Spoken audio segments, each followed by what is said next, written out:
할렐루야. 12월 21일 월요일입니다. 베드로전서 5장 1절부터 7절까지 말씀을 먼저 읽겠습니다. 너희 중 장로들에게 권하노니 나는 함께 장로된 자요 그리스도의 고난의 증인이요 나타날 영광에 참여할 자니라. 너희 중에 있는 하나님의 양 무리를 치되 억지로 하지 말고 하나님의 뜻을 따라 자원함으로 하며 더러운 이득을 위하여 하지 말고 기꺼이 하며 맡은 자들에게 주장하는 자세를 하지 말고 양 무리의 본이 되라. 그리하면 목자장이 나타나실 때에 시들지 아니하는 영광의 관을 얻으리라. 젊은 자들아 이와 같이 장로들에게 순종하고 다 서로 겸손으로 허리를 동이라. 하나님은 교만한 자를 대적하시되 겸손한 자들에게는 은혜를 주시느니라. 그러므로 하나님의 능하신 손 아래서 겸손하라. 때가 되면 너희를 높이시리라. 너희 염려를 다 주께 맡기라. 이는 그가 너희를 돌보심이라. 아멘. 네, 감사합니다. 이제 베드로전서도 마무리가 되어가고 있습니다. 베드로 후서 말씀이 있지만 베드로 전서하고 후서 사이에는 또 시간적인 간격도 있고 또 내용이나 주제에 약간의 이제 차이도 있고 어찌되었건 베드로 전서의 내용이 이제 5장으로 마무리되고 있는데요. 몇 차례 말씀드렸던 것처럼 짧지만 그렇게 길지 않지만 사도 베드로의 성도들을 향한 간절한 마음, 사랑하는 마음, 성도들이 잘 되기를 바라는 마음, 성도들이 가지고 있는 그 믿음을 잘 지켜주기를 바라는 마음, 그 믿음 안에서, 그 복음 안에서 그들이 소망하는 구원이 잘 완성되기를 바라는 마음, 성도들이 그 복음을 붙잡고 조금 더 인내해 주기를 바라는 마음, 이제 잠깐만 고민하면 되는데 그것을 극복하지 못하고 넘어지는 그런 성도들이 한 명도 없고 다 인내해서 다 극복해내서 최후의 주님과 함께 기뻐할 수 있는 그런 성도들이 모두 되기를 바라는 마음, 그런 마음을 꼭꼭 담아서 사랑하는 사람한테 밥을 퍼줄 때는 밥을 꾹꾹 눌러서 이렇게 밥을 퍼준다고 하지 않습니까? 물론 그런 것은 먹을 것이 궁할 때, 잘 먹지 못할 때 밥을 꾹꾹 누르면 거의 떡이 되죠. 그렇게 해서라도 조금 더 먹이려는 그런 사랑의 마음이 있죠. 요즘은 먹을 것이 풍성하기 때문에 더 먹고 싶으면 또 덜어 먹으면 되기 때문에 꾹꾹 누르면 싫어합니다. 밥 먹기 불편하기도 하고. 그러나 사도 베드로의 성도들을 향한 사랑이 꾹꾹 담겨져 있죠. 당연히 사도 베드로를 통해서 예수 그리스도의 성도들을 향한 사랑이 나타나고 있는 것입니다. 이제 그 마지막 부분에 이제 또 당부가 몇 가지 나타나고 있죠. 그래서 오늘 읽은 7절까지 말씀을 보면 먼저는 장로들에게, 오늘날 교회의 장로님들이 있죠. 이제 그런 장로라는 직분, 현대적인 의미를 말하는 것이 아니고요. 초대교회 때 교회의 지도자들을 일반적으로 이렇게 장로들이라고 호칭을 해 준 것입니다. 그래서 베드로도 나도 너희와 똑같은 장로야 이렇게 자신을 소개하기도 하는 것입니다. 그래 먼저는 장로들에게, 교회에서 그 지도자의 역할이 중요하기 때문에 장로들에게 몇 가지 중요한 권면의 말씀을 주고, 그 다음에 말씀에는 젊은 자들아 라고 표현하고 있는데요. 단순히 장로들에 비하여 나이가 젊은 사람들을 뜻하는 것은 아니겠죠. 교회의 지도자들에 의해서 지도를 받고 있는 일반 성도들을 이렇게 표현한 것 같습니다. 그리고 장로들과 젊은 자들, 그러니까 교회의 지도자와 모든 교회 구성원 전체를 아우르는 그 모든 공동체 구성원들을 향한 당부도 나타나고 있습니다. 한번 하나하나 살펴서 어떤 의미들인지, 어떤 사랑의 마음들이 숨겨져 있는지 한번 살펴보도록 하겠습니다. 너희 중에 장로들에게 권한다. 교회 지도자들입니다. 이 장로들은 베드로와 마찬가지로 예수 그리스도의 행적, 부활 목격한 적 없습니다. 이방인입니다. 그러나 다른 지역에 있는 장로들과 마찬가지로 하나님께 선택된 자들입니다. 네가 이 지역의 교회 공동체의 지도자로서 나를 위하여 이 지역에 있는 성도들을 좀 섬겨주었으면 좋겠구나. 그런 하나님의 마음에 의해서 선출되었고 임명된 그런 이제 교회의 지도자들입니다. 그렇게 임명되었기 때문에 이분들이 역할을 잘해야 됩니다. 하나님에 의해서 선택되었는데 엉뚱한 짓을 만약에 하면 그 사람을 선택하시고 임명하신 하나님도 욕을 먹는 그런 상황이죠. 임명권자도 비난을 받게 되는 상황입니다. 하나님, 저런 멍청이를 일꾼으로 세우시면 어떡합니까? 하나님 그렇게 사람 보는 눈이 없습니까? 이제 이런 비난이 이어질 우려도 없지 않은 것입니다. 그렇기 때문에 우리는 이 하나님의 일꾼이 된 자는 자신을 불러주시고 자신에게 사명을 주신 분, 우리에게 사명을 주신 분은 사람이 아닙니다. 사람이 어떻게 사람에게 사명을 줄 수 있습니까? 세속적인 기관도 아니고 영적인 그리스도의 몸된 성전에서 주어지는 모든 사명은 그것이 아무리 작아 보이고 가벼워 보이고 낮아 보여도 그것은 하나님께로부터 부여된 사명이라는 것을 반드시 기억해야 됩니다.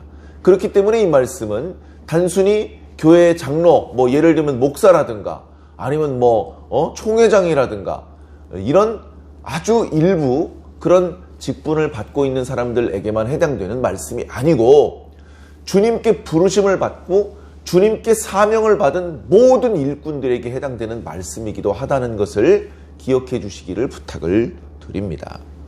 그러면서 나 베드로는 너희와 달라. 내가 너희들보다 얼마나 우월한지 알아?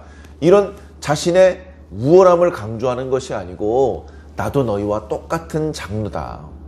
그렇게 함으로 해서 오히려 그들을 높여주시고 자신을 낮추는 베드로 사도의 모습이 나타나고 있죠. 그러면서 자신을 가리켜서 표현하는 말씀 중에 이런 표현도 있습니다. 나는 그리스도의 고난의 증인이요. 그리고 나타날 영광에 참여할 자다. 과거에는 예수 그리스도의 고난을 목격했던 증인이다. 실제로 겟세마네 동산에서 기도하는 것도 가까이서 보았습니다. 갈보리산 언덕에 십자가에 달리셨을 때도 다 도망갔지만 아주 멀찍이 도망가지 않고 멀리서 숨어서 예수님의 최후를 그렇게 보았었습니다. 예수님께서 어떤 고난을 당하셨는지 생전에 제자들과 함께 그렇게 다닐 때도 쉽지는 않았지만 대제사장의 집에 끌려가서 모욕을 당하시고 땀방울이 핏방울이 되기까지 기도하시고 몸에서 모든 물과 피를 쏟으시면서 최후를 맞이하시는 그 모든 것들을 다 목격을 한 것이죠. 예수 그리스도의 고난 다 목격한 증인입니다. 그렇게 우리를 대신해서 고난을 담당하신 예수 그리스도께서 그것으로 끝난 것이 아니고 다시 살아나신 것의 첫 증인이기도 합니다. 물론 막달라 마리아가 있었지만 제자들 중에선 베드로가 첫 증인이고요. 그리고 변화된 몸으로 제자들 앞에 나타나실 뿐 아니라 제자들이 보는 가운데서 공중으로 들어 올려서 승천하는 것까지 목격을 했습니다. 놀라운 예수 그리스도께서 입은 영광을 목격한 증인이죠. 예수 그리스도께서 높은 산에 올라가셔서 당신의 몸이 변화되는 것을 보여주신 그 제자들 중에도 베드로가 있었습니다. 그러니까 베드로는 예수 그리스도의 모든 고난도 보았고 영광도 보았죠. 자신이 본 영광만 해도 감당하기 어려운, 그래서 얼른 얼굴을 땅에다 댈 수밖에 없었던 그런 영광이었는데 예수 그리스도께서 다시 오실 때 가지고 입고 오실 영광은 더 위대하다는 것을 알고 있었습니다. 그래서 이 말씀 속에 예수 그리스도의 고난과 영광이 다 들어있고 과거와 미래가 다 들어있는 것입니다. 이미 1장부터 과거와 현재 그리고 미래에 대한 이야기가 있었습니다. 과거에 너희들이 구원을 받았다. 너희들이 구원받게 하시기 위해서 너희가 주님을 알기도 전에 하나님께서는 예수 그리스도를 이 땅에 보내셨고 우리의 대속을 위해서 희생 제물로 죽음을 맞이하게 하셨다. 그 예수를 너희들이 믿고 사랑하며 구원을 받았다. 그리고 너희들에게는 썩지 않고 더럽지 않고 쇠하지 않은 영광이 예비되어 있다. 그러나 그런 과거와 미래 사이에 현재에 살고 있는 너희들에게는 잠깐 근심하지 않을 수 없는 고난이 있다. 그 고난이 별것 아닌 것처럼 1장에 표현했지만 갈수록 그 강도가 세지더니 4장에서는 불시험이라고까지 표현하고 있습니다. 그 불시험을 겪는 것은 성도들만 겪는 게 아닙니다. 장로들도 겪고요, 사도도 겪는 겁니다. 그래서 나도 너희와 똑같은 구원의 길을 걷고 있는 사람이다. 내가 조금 먼저 시작하기는 했지만 우리는 다 똑같은 자들이다 라고 그렇게 이야기를 하는 것이죠. 그래서 이 장로들도 동일하게 고난의 증인이 되어야 되고 나타날 그리스도의 영광에 참여할 자가 되어야 하는 겁니다. 장로들만요? 그 권사는요? 집사는요? 모든 그리스도인들이 다 이런 사람이 되어야 하죠. 우리는 성경 말씀을 읽으면서 이 말씀은 나한테는 해당이 없네, 이렇게 바라보시면 안 됩니다. 이 말씀은 바로 오늘 나에게 주시는 하나님의 음성이구나, 그렇게 받아주셔야 유익이 있고 능력이 될 줄로 믿습니다. 자, 이제 구체적인 권면이 2절과 3절에 나타나고 있습니다. 크게 3가지입니다. 너희들이 하나님의 양무리를 치되 자원함으로 해야 되고 기꺼이 해야 되고 본을 보이는 방법으로 해야 된다라고 말하고 있습니다. 그리고 그 3가지 권면에 앞서서 나타난 표현도 중요한데요. 너희 중에 있는 하나님의 양무리를 치되, 하나님의 양무리를 치라. 예수 그리스도께서 부활하신 이후에 제자들을 만나셔서 베드로에게 하셨던 말씀, 네가 나를 사랑하느냐? 3번을 물으시더니 나의 어린 양을 먹이라, 내 양을 치라, 내 양을 먹이라, 그렇게 말씀하셨습니다. 예수 그리스도께서는 이제 부활 승천하셔야 되기 때문에 성도들을 너무너무 사랑하시지만 직접 그 성도들을 먹이고 칠 수는 없으십니다. 그 막중한 사명을 베드로와 다른 사도들에게 맡기신 것이죠. 부탁하신 것이죠. 위임하신 것입니다. 그래서 예수님만은 못했겠지만 기도하면서 최선을 다해서 그 사명을 감당했습니다. 그리고 그 사명을 감당하는 과정에서 많은 그리스도인들이 생겨났습니다. 유대인 중에서도, 그리고 또 많은 이방인들 중에서도 많은 성도들이 주님 앞에 부름을 받았습니다. 그리고 넓은 지역의 곳곳에 교회들이 세워졌습니다. 사도들이 예수님의 말씀에 불충한 사람들은 아니었지만 그 많은 지역에 있는 성도들을 동시에 직접 섬길 수가 없습니다. 그래서 각 지역에 충성스러운 당신의 성도들 중에서 기도하면서 주님께 부탁하면서 안수함으로 교회의 지도자들을 세우기 시작했습니다.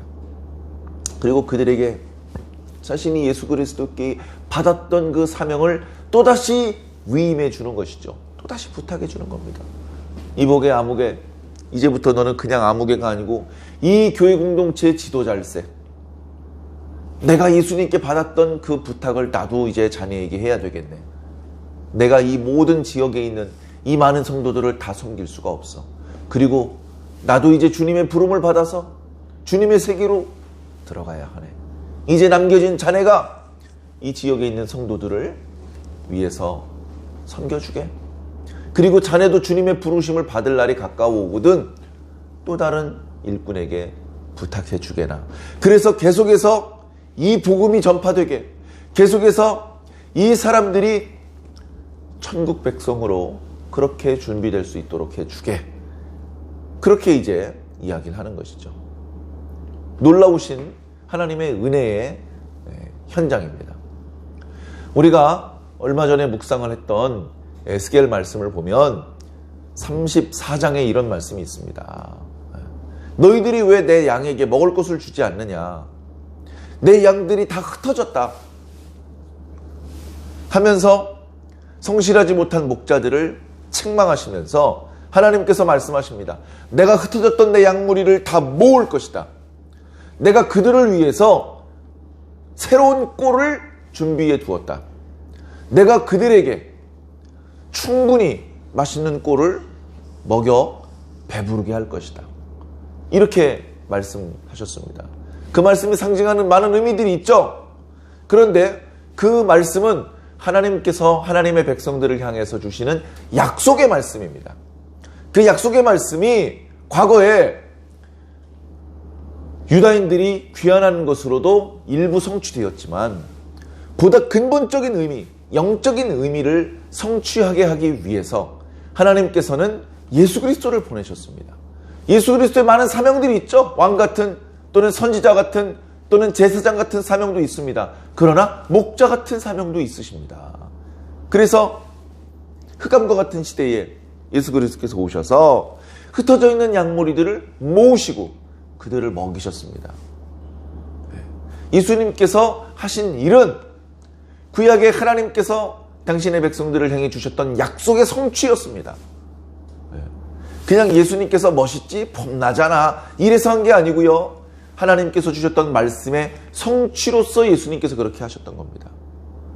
그런데 그 일, 양떼들을 모으고 그 양떼들을 먹이는 일은 예수님께서 혼자 다 하시는 게 아닙니다.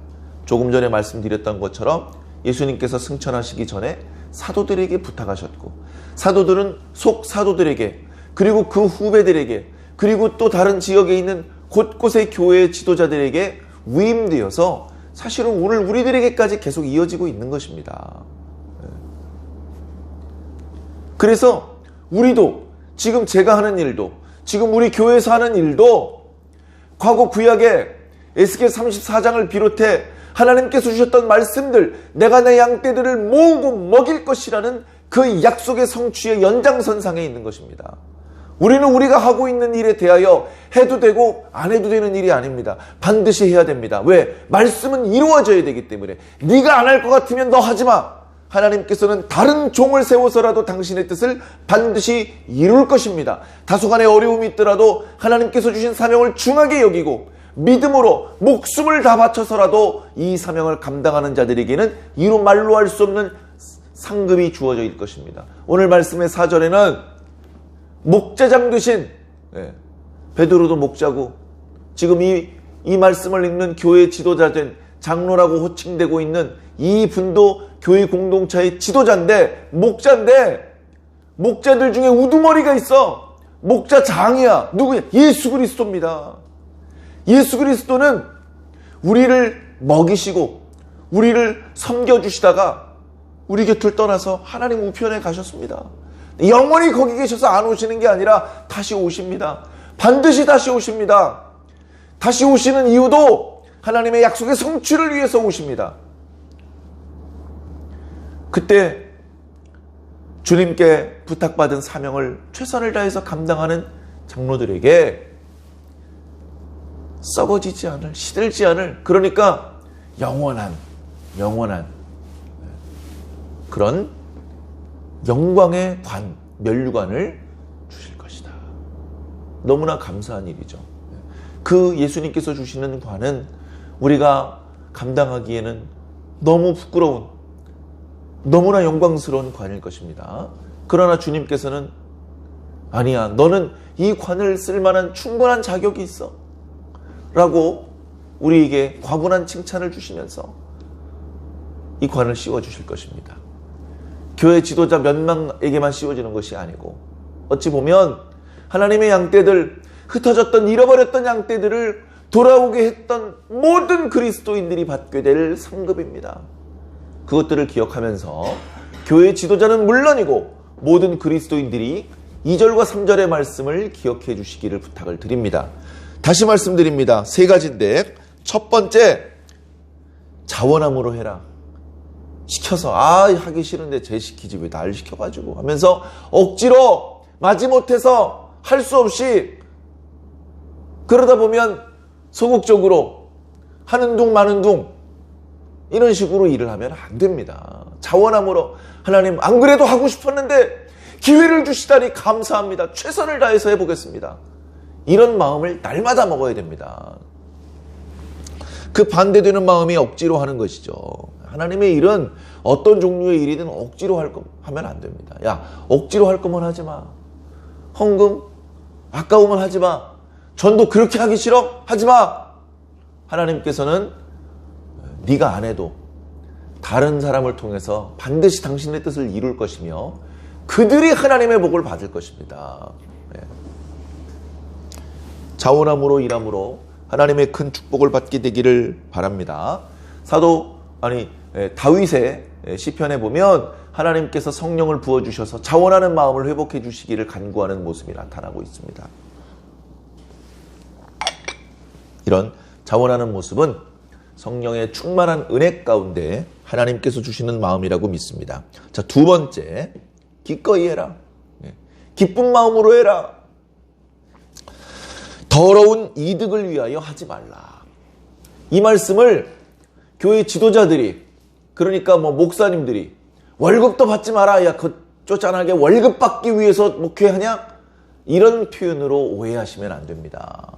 당연히 생업을 포기하고 교회 일에 전념하고 있는 그런 일꾼들은 당연히 교회에서 그들의 생활을 돌봐줘야 됩니다.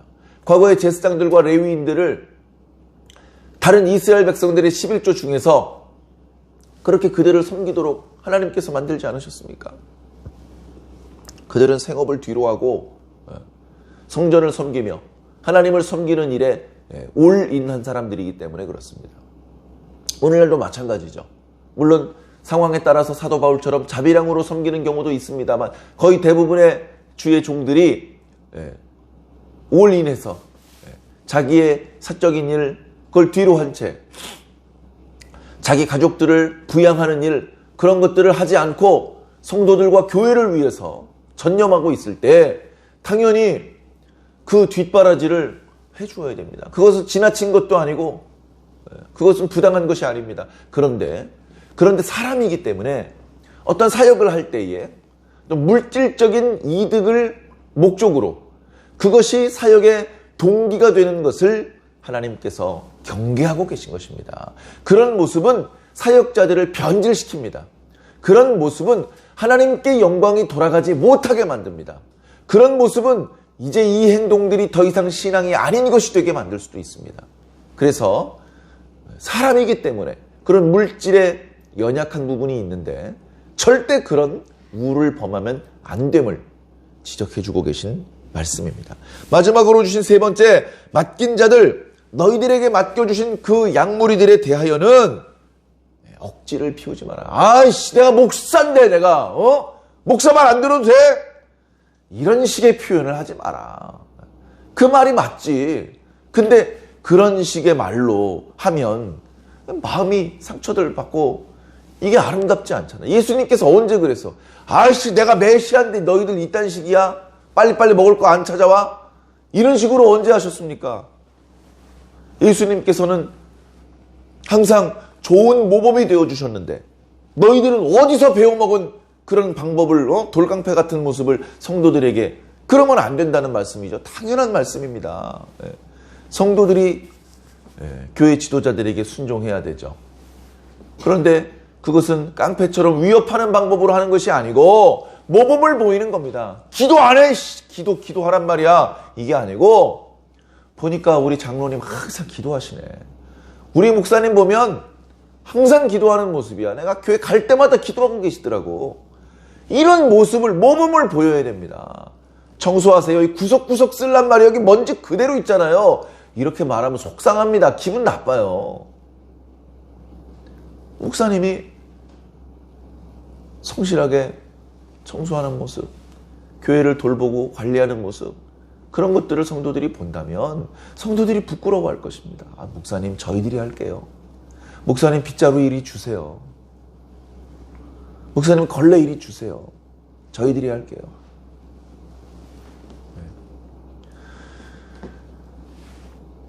어떤 분이 또 다른 어떤 분에게 얘기를 합니다. 자네 아무개 교회 방문한다며? 거기 교회 가면 조심해. 자네 실수하지 않도록 조심해야. 무슨 말이야? 그 교회는 빗자루 들고 있는 사람이 제일 높은 사람이야. 응? 빗자루질하고 있고 걸레질하고 있다고 그래서 이보게 목사님이 어디 계시나? 이런 식으로 말했던 제가 담임 목사인데요. 이런 말을 듣게 된다는 겁니다. 얼마나 아름다운 모습입니까?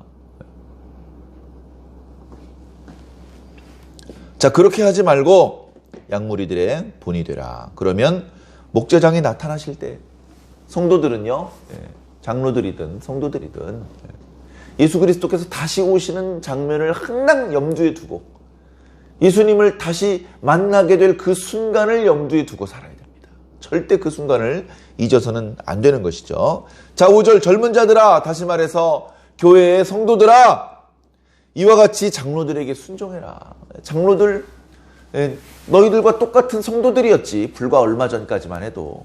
그런데 그 장로들이 너희와 나이도 비슷하고 어떨 땐 실수도 있고 어떤 땐 너희들보다도 성경 구절을 몇 구절 모르고 그런 사소한 것 때문에 무시하지 마라. 장로들에게는 하나님으로부터 부여된 사명과 권위가 있다. 인정해 줘라. 장로들을 중심으로 일사불란하게 교회가 하나로 연합되고 예수 그리스도께서 그 교회를 향하여 부탁하셨던 일들에 대하여서 충성을 다해서 한 마음 한 뜻으로 열매들을 맺어라. 이렇게 말씀하고 있는 것입니다. 자, 이어서 주시는 서로 겸손으로 허리를 동이라 라고 하신 말씀 앞에 한 글자지만 다 라고 말하고 있습니다. 헬라어 판테스, 모두 말하는 건 모두. 다시 말해서 이 장로들을 뺀 성도들만을 가리키는 것이 아니고요. 모든 성도들, 나이가 많던 적건, 남자건 여자건, 장로건 성도건, 모든 그리스도인들은 어떻게 하라고요? 서로 겸손으로 허리를 동이라. 자, 허리를 동이라는 말이 뭘까요? 오늘날 복장과 달리 지체 높은 귀족이든 아니면 일반 서민이든 이 복장이 펄럭펄럭해서 작업을 할 수 없는 복장입니다.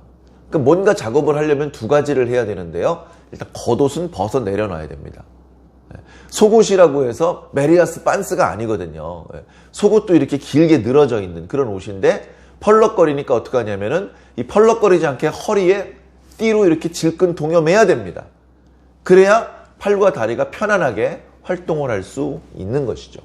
특별히 여기 허리를 동인다라고 하는 표현에 쓴 이 단어는 예수 그리스도께서 붙잡히시던 날 밤에 제자들 앞에 발을 씻겨주기 위해서 허리를 동이신다는 표현에 썼던 말을 쓰고 있습니다. 예수 그리스도께서 제자들의 발을 씻어주셨다고요.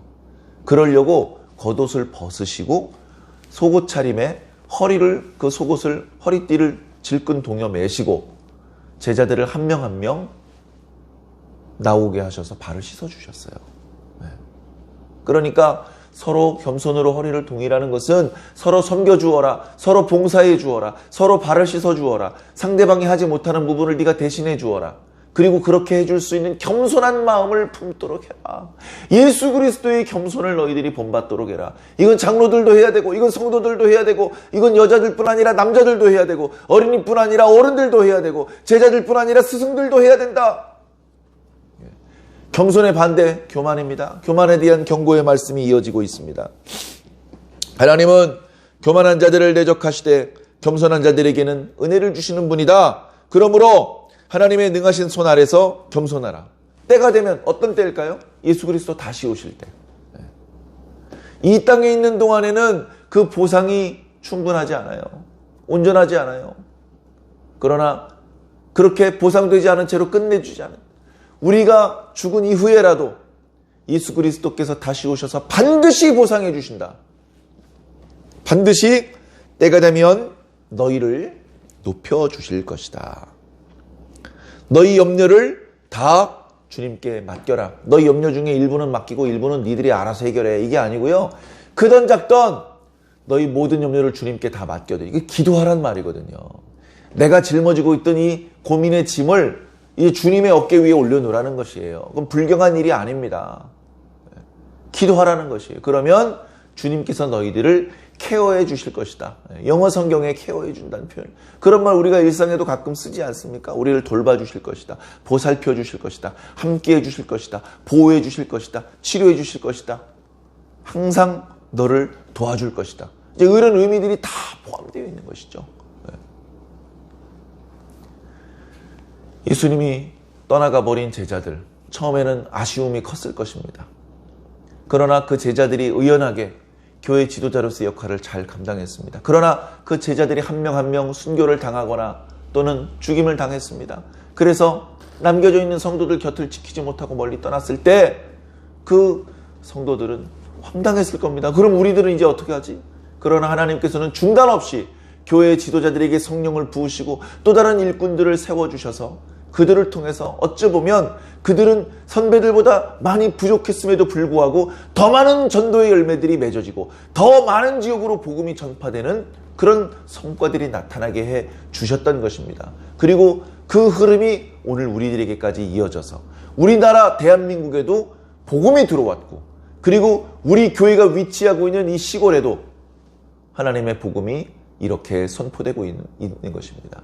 아직도 복음을 듣지 못하고 믿지 못하는 사람들이 많습니다. 그리고 시간이 지나면서 계속해서 우리의 다음 세대들이 나오고 있기 때문에 복음을 전파하는 일은 중단되어서는 안 될 것입니다. 이미 복음을 들었던 사람도 계속해서 말씀을 들어야 되고 당연히 들어보지 못한 사람들은 이 말씀을 듣고 주님께 돌아와야 될 줄로 믿습니다. 그 일들을 위해서 교회가 존재해야 되고 먼저 부름받은 교회의 모든 구성원들, 교회 지도자뿐만 아니라 모든 젊은 자들, 성도들까지도 주님께서 주셨던 이 말씀들을 기억하면서 먼저는 자기 자신을 주님 앞에 온전히 세워나가고 그리고 계속해서 주님께서 부르시는 신앙의 후배들을 잘 섬겨서 교회 전체가 그리스도의 몸으로 점점점 멋있게 세워져 나가는데 힘을 보태야 될 줄로 믿습니다. 코로나19의 시대에 모여서 예배드리는 것이 부담스럽고 예배 이후에 신교는 거의 금지되다시피 한 이 시대이지만 그럼에도 불구하고 우리들의 마음은 절대 위축되지 말고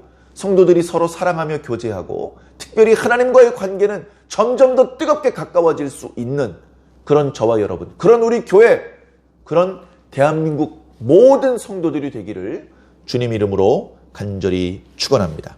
기도하겠습니다. 사랑의 하나님 감사합니다. 우리를 부르시고 우리를 사랑하시되 끝까지 사랑하여 주셔서 감사합니다. 우리들에게 많은 부족함과 연약함이 드러나지만 탓하지 않으시고 또다시 이렇게 자상하게 권면해 주시니 감사합니다. 교회 지도자들도 하나님 앞에 들어야 될 권면이 있고 또 성도들도 잃어서는 안 될, 놓쳐서는 안 될 교훈들이 있습니다. 주여, 주님의 뜻대로 바르게 다스릴 수 있는 지도자들이 교회에 세워지게 하여 주시옵소서. 겸손하게 그 지도자들을 섬기고 순종하며 그 교회에 부여하신 주님의 사명을 함께 감당하기 위해 쓰는 성도들을 주여 허락하여 주시옵소서. 이렇게 교회가 서로 사랑하며 신뢰하며 봉사하는 가운데 하나로 연합되게 하여 주시옵시고 더 많은 영혼들, 잃어버린 영혼들을 옳은 대로 돌아오게 할 수 있도록 오늘날 우리 성도들과 교회를 향하여 하나님께서 부탁하신 사명들에 대하여 성실하며 좋은 열매로 주님을 기쁘시게 해드릴 수 있는 그런 교회와 성도들이 될 수 있도록 주님 오늘도 인도하여 주시기를 간절히 바라고 원합니다. 날씨는 춥고 또 올 한 해가 저물어가고 있습니다. 성탄절을 앞두고 있습니다. 그럼에도 불구하고 성탄의 기쁨을 목 놓아 부르짖을 수 없는 시대를 살고 있습니다. 주여 불쌍히 여겨 주시옵소서. 우리 성도들의 마음마저 둔하여질까 두렵습니다. 사랑하는 성도들의 마음속에 예수 그리스도를 기뻐하며 감사하며 찬양하는 마음이 다시 불타오르게 하여 주시고 우리 성도들의 얼굴과 표정과 삶의 모습을 통해서 주님을 향한 감사와 사랑과 기쁨이 드러나게 해주셔서 더 많은 영혼들이 주님께 돌아오는 일들이 나타날 수 있도록 주여 역사하여 주시옵소서. 주님 홀로 큰 영광 받아 주옵시기를 살아계신 우리 주 예수 그리스도 이름으로 믿고 기도하옵나이다.